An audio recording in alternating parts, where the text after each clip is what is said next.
ഇന്ന് ഒരു മാസം നഷ്ടം 75 കോടി. UDF സർക്കാരിൻ്റെ അഭിമാന പദ്ധതിയായ സ്ത്രീകൾക്കുള്ള സൗജന്യ യാത്രാ പദ്ധതി പ്രിയദർശിനി ബസ് സർവീസ് ആരംഭിച്ചിട്ട് ഇന്നേക്ക് കൃത്യം ഒരു മാസം തികയുകയാണ്. 2026 ജൂൺ മാസം 15-ാം തീയതിയായിരുന്നു പ്രിയദർശിനി ബസ് യാത്രയുടെ ഉദ്ഘാടനം. മുഖ്യമന്ത്രി അടക്കമുള്ളവർ തമ്പാനൂർ ബസ് സ്റ്റാൻഡിൽ എത്തിയാണ് ഈ ഒരു യാത്ര ഉദ്ഘാടനം ചെയ്തത്. ഇന്ന് 2026 ജൂലൈ 15. എത്ര കോടി രൂപയുടെ നഷ്ടമാണ് KSRTCക്ക് ഉണ്ടായത്, എത്ര കോടി രൂപയുടെ നഷ്ടമാണ് സ്വകാര്യ മേഖലയ്ക്ക് ഉണ്ടായത് എന്ന് നമുക്ക് പരിശോധിക്കാം. ഒരു മാസം പിന്നിടുമ്പോൾ ഈ പ്രിയദർശിനി യാത്രയ്ക്ക് 75 കോടി രൂപയുടെ നഷ്ടമാണ് KSRTCക്ക് ഉണ്ടായിരിക്കുന്നത്. അതായത് പ്രതിദിനം ഏതാണ്ട് 2.5 കോടി രൂപയുടെ നഷ്ടം KSRTCക്ക് ഉണ്ടാകുന്നു. ഒന്ന് ആലോചിച്ച് നോക്കുക. KSRTC എന്ന് പറയുന്നത് പ്രതിവർഷം 1500 കോടി രൂപ മുതൽ 2000 കോടി രൂപ വരെ നഷ്ടത്തിൽ പ്രവർത്തിക്കുന്ന ഒരു സ്ഥാപനമാണ്. അവിടേക്കാണ് ഈ സ്ത്രീകളുടെ സൗജന്യ യാത്ര എന്ന് പറയുന്ന ഈ പദ്ധതി സർക്കാർ പ്രഖ്യാപിച്ചതും അത് ഓർഡിനറി ബസ്സുകളിൽ നടപ്പിലാക്കാൻ ശ്രമിച്ചതും അങ്ങനെ നടപ്പിലാക്കിയതും. ഇപ്പോൾ പുറത്തു വരുന്ന കണക്കനുസരിച്ചാണെങ്കിൽ ഒരു മാസം തികയുമ്പോൾ ഏതാണ്ട് KSRTCക്ക് 75 കോടി രൂപയുടെ നഷ്ടമാണ്. പ്രതിമാസം നിലവിൽ 60 കോടി രൂപയുടെ നഷ്ടത്തിലാണ് KSRTC സർവീസ് നടത്തുന്നത്. പ്രതിമാസം 60 കോടി രൂപ. അപ്പോൾ അങ്ങനെയുള്ള ആ KSRTCയിലേക്കാണ് ഈ പദ്ധതി അടിച്ചേൽപ്പിക്കുന്നത്. അപ്പോൾ അവിടെ വരുന്ന നഷ്ടം വീണ്ടും ഭീമമായ കണക്കിലേക്ക് എത്തുന്നു. അപ്പോൾ പ്രതിമാസം എന്ന് പറയുന്നത് നിലവിലുള്ള 60 കോടി നഷ്ടത്തിന് ഒപ്പം ഈ 75 കോടി രൂപയുടെ കൂട്ടേണ്ടി വരും. അങ്ങനെ സർവീസിൽ മാത്രം ഇത്രയും കോടി രൂപയുടെ നഷ്ടം വരുന്നു. മാത്രമല്ല ഇപ്പോൾ ഈ പ്രിയദർശിനി യാത്രയ്ക്കായി സർക്കാർ നൽകിയിട്ടുള്ളത് 90 കോടി രൂപയാണ് എന്നുകൂടി ഓർക്കണം. ആ 90 കോടി രൂപയുടെ ബലത്തിലാണ് പ്രിയദർശിനി സർവീസ് ഇതുവരെ ഓടിക്കൊണ്ടിരിക്കുന്നത്. ഇനി മറ്റൊരു കണക്കൂടി പറഞ്ഞു കഴിഞ്ഞാൽ പ്രതിമാസം 125 കോടി രൂപയാണ് സർക്കാർ KSRTC ജീവനക്കാരുടെ വരുമാനത്തിനും ശമ്പളത്തിനും അവരുടെ പെൻഷനുമായി അങ്ങോട്ട് നൽകുന്നത്. ആ 125 കോടി രൂപയ്ക്ക് പുറമെയാണ് പ്രിയദർശിനി യാത്രയ്ക്കുള്ള ഈ 90 കോടി രൂപ എന്ന് ആലോചിക്കണം. അങ്ങനെ നഷ്ടത്തിൽ നിന്ന് നഷ്ടത്തിലേക്ക് കൂപ്പ് കുത്തുന്ന KSRTCയുടെ നട്ടലിനേറ്റ അടിയാണ്, അല്ലെങ്കിൽ നട്ടലിനേറ്റ ഒടിവാണ് ഈ പറയുന്ന പ്രിയദർശിനി യാത്ര എന്ന് നമുക്ക് പറയേണ്ടി വരും. ബാക്കിയൊക്കെ ഈ നിറവും തൊങ്ങലും ഒക്കെ പിടിപ്പിച്ച കഥകളാണ്. അതിനപ്പുറത്തേക്ക് KSRTC എന്ന് പറയുന്ന ആ ഒരു സർവീസിന്റെ യാഥാർത്ഥ്യം എന്ന് പറയുന്നത് പടുകുഴിയിലാണ്. നഷ്ടത്തിന്റെ പടുകുഴിയിൽ കഴിയുന്ന KSRTCയിലേക്കാണ് ഈ പറയുന്ന പ്രിയദർശിനി എന്ന് പറയുന്ന ഈ സൗജന്യ യാത്ര അനുവദിച്ചിരിക്കുന്നത്. ഇനി സ്ത്രീ യാത്രക്കാരുടെ എണ്ണത്തിൽ എന്തെങ്കിലും വ്യത്യാസമുണ്ടോ എന്ന് പരിശോധിച്ചാൽ തീർച്ചയായിട്ടുമുണ്ട്. കാരണം 40% സ്ത്രീ യാത്രക്കാരുടെ വർധനയാണ് പ്രിയദർശിനി സർവീസ് മുഖാന്തരം KSRTCക്ക് വന്നു ചേർന്നിട്ടുള്ളത്. അവിടെ 5 പൈസയുടെ ലാഭമില്ല. കാരണം സ്ത്രീകൾ ആരായാലും തന്നെ അവർക്ക് സൗജന്യമായിട്ട് യാത്ര അനുവദിക്കുന്നത് കൊണ്ട് ഈ വർധനവ് കൊണ്ട് KSRTCക്ക് പ്രത്യേകിച്ച് ഗുണമൊന്നുമില്ല.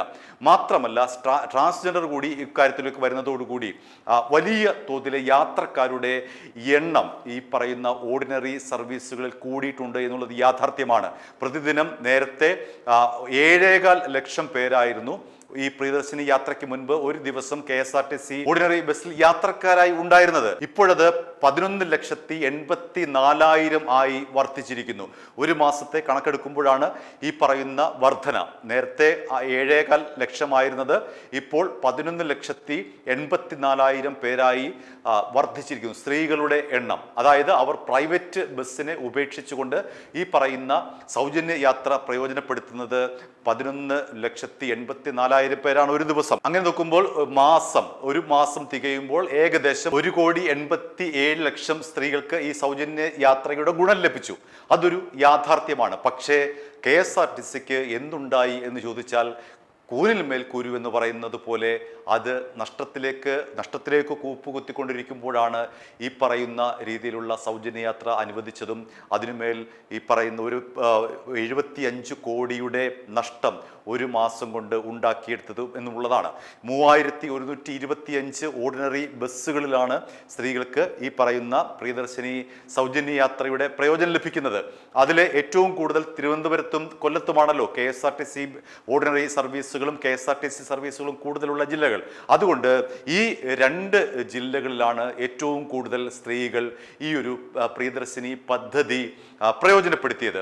ഇനി ഈ പ്രിയദർശിനിയുടെ നമ്മൾ പറഞ്ഞല്ലോ, ഒരു മാസം 75 കോടി രൂപയുടെ നഷ്ടമുണ്ടായി. ഇന്ന് ജൂലൈ 15 ജൂൺ മുതൽ ജൂലൈ 15 വരെയുള്ള കണക്കുകൾ അനുസരിച്ചാണെങ്കിൽ 75 കോടി രൂപയുടെ നഷ്ടമാണ് പ്രിയദർശിനി യാത്ര ഉണ്ടാക്കിയിരിക്കുന്നത്. സർക്കാർ എത്രയാണ് കൊടുത്തിട്ടുള്ളത്? അങ്ങോട്ട് ഈ യാത്രയ്ക്ക് വേണ്ടി 90 കോടി രൂപ. ഇനി നമുക്ക് സ്വകാര്യ ബസ് സർവീസ് മേഖലയിലേക്ക് വരാം. സംസ്ഥാനത്താകെ ഏതാണ്ട് 10,000-ലധികം സ്വകാര്യ ബസ് സർവീസുകളാണ് ഉള്ളത്.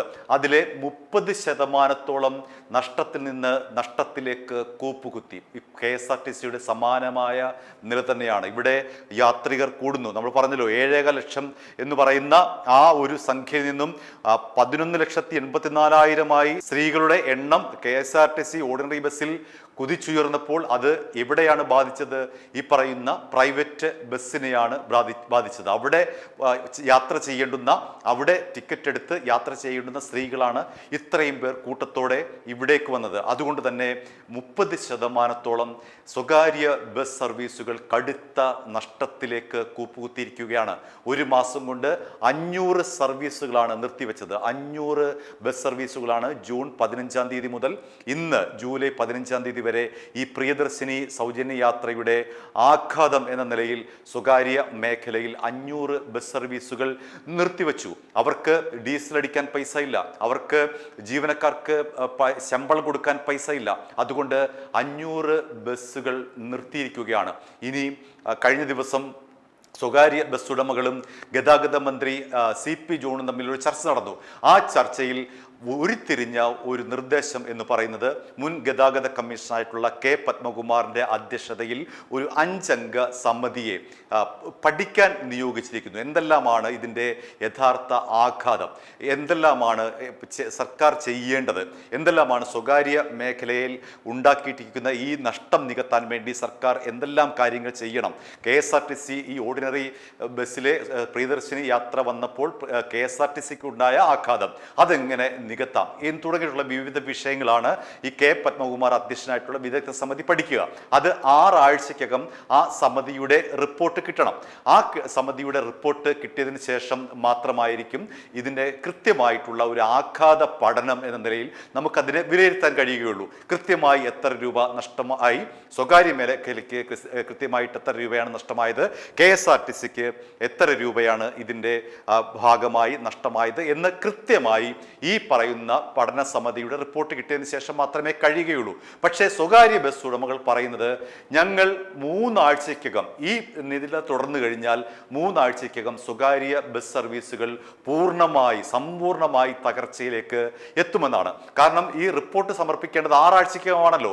അതിനു മുൻപ് തന്നെ സ്വകാര്യ ബസ് സർവീസുകൾ പൂർണ്ണമായി തകരുമെന്നാണ്. പക്ഷേ മന്ത്രി പറയുന്നത് സ്വകാര്യ ബസ് സർവീസുകൾക്ക് കൂടുതൽ ആനുകൂല്യം, ഉദാഹരണമായി 3 കാര്യങ്ങളാണ് അനുവദിക്കാൻ തീരുമാനിച്ചത്. 1 കൊറിയർ സർവീസ്, 2 പരസ്യം, സ്വകാര്യ ബസ് സർവീസുകൾക്ക് അല്ലെങ്കിൽ സ്വകാര്യ ബസ്സുകളുടെ പുറത്തും പരസ്യം പതിക്കാം, അകത്തും പരസ്യം പതിക്കാം, അങ്ങനെയുള്ള ഒരു അനുമതി കൊടുത്തു. ഒപ്പം പാർസൽ സർവീസിന് സ്വകാര്യ ബസ്സുകൾക്ക് അനുമതി കൊടുത്തു. അങ്ങനെ 3 കാര്യങ്ങളാണ് തൽക്കാലത്തേക്ക് സ്വകാര്യ ബസ് ഉടമകൾക്ക് ഗതാഗത മന്ത്രി നൽകുന്ന ഉറപ്പ്. ഗതാഗത മന്ത്രിയുടെ വാക്ക്. പ്രിയദർശിനി സ്കീമിന്റെ ഭാഗമായിട്ട് ഒരു ഗവൺമെന്റ് പബ്ലിക് പോളിസിയാണത്. ആ പബ്ലിക് പോളിസിയുടെ ഭാഗമായിട്ട് ഉണ്ടായിട്ടുള്ള ഇൻവെസ്റ്റേഴ്സിന്റെ പ്രശ്നങ്ങൾ വളരെ സൂക്ഷ്മതലത്തിൽ ഏതൊക്കെ പ്രദേശത്താണ് ഉണ്ടായിട്ടുള്ളത് എന്ന് പഠിക്കുന്നതിന് വേണ്ടി B. പത്മകുമാർ IAS മുൻ DGP ചെയർമാനും ഡോക്ടർ ശ്രീദേവി, അതായത് നാറ്റ്പാക്കിന്റെ പഴയ ഡയറക്ടർ വൈസ് ചെയർമാനുമായിട്ടുള്ള ഒരു കമ്മിറ്റി നമ്മളിവിടെ പ്രഖ്യാപിക്കുകയാണ്. ചുരുക്കത്തിൽ ഒരു മാസം പിന്നിടുമ്പോൾ KSRTCക്ക് 75 കോടി രൂപയുടെ നഷ്ടമാണ്, ഏകദേശ നഷ്ടമാണ് കണക്കാക്കപ്പെടുന്നത്. അത് സർക്കാർ കൊടുത്ത 90 കോടി രൂപയാണ് ഒരു മാസത്തേക്ക് കൊടുത്തിട്ടുള്ളത്. ഇനി ഭാവിയിൽ എങ്ങനെയാണ് പ്രിയദർശിനി പദ്ധതിയെ സർക്കാർ മുന്നോട്ട് കൊണ്ടുപോകുക? എത്ര നാൾ ഇങ്ങനെ സബ്സിഡി കൊടുത്ത് അങ്ങോട്ട് പണം കൊടുത്ത് ഈ പദ്ധതി എങ്ങനെയാണ് ഇത് മുന്നോട്ട് കൊണ്ടുപോവുക എന്നുള്ളതാണ് ഏറ്റവും പ്രധാനപ്പെട്ട ഒരു ചോദ്യമായി ശേഷിക്കുന്നത്. ഈ വിദഗ്ധ സമിതി 6 ആഴ്ചയ്ക്ക് ദിവസങ്ങൾക്കകം മറുപടി നൽകുമ്പോൾ ആ റിപ്പോർട്ടിൽ ഇതിനെ സംബന്ധിച്ചുള്ള എല്ലാ വിശദാംശങ്ങളും ഉണ്ടാകുമെന്നാണ് സർക്കാരിൻ്റെ പ്രതീക്ഷ. അങ്ങനെയുള്ള ആ റിപ്പോർട്ടിൻ്റെ അടിസ്ഥാനത്തിലാകും ഒരുപക്ഷെ സർക്കാരും സ്വകാര്യ മേഖലയിലെ ബസ് സർവീസ് ഉടമകളും തങ്ങളുടെ ഭാവി എങ്ങനെയാകണം, എന്താകണം എന്ന് നിശ്ചയിക്കാൻ പോകുന്നത്. i2i News, an eye for truth. i2i News subscribe ചെയ്തിട്ടില്ലാത്തവർ ഇപ്പോൾ തന്നെ സബ്സ്ക്രൈബ് ചെയ്യുക. നോട്ടിഫിക്കേഷൻ ലഭിക്കുവാൻ ബെൽ ബട്ടണും അമർത്തുക.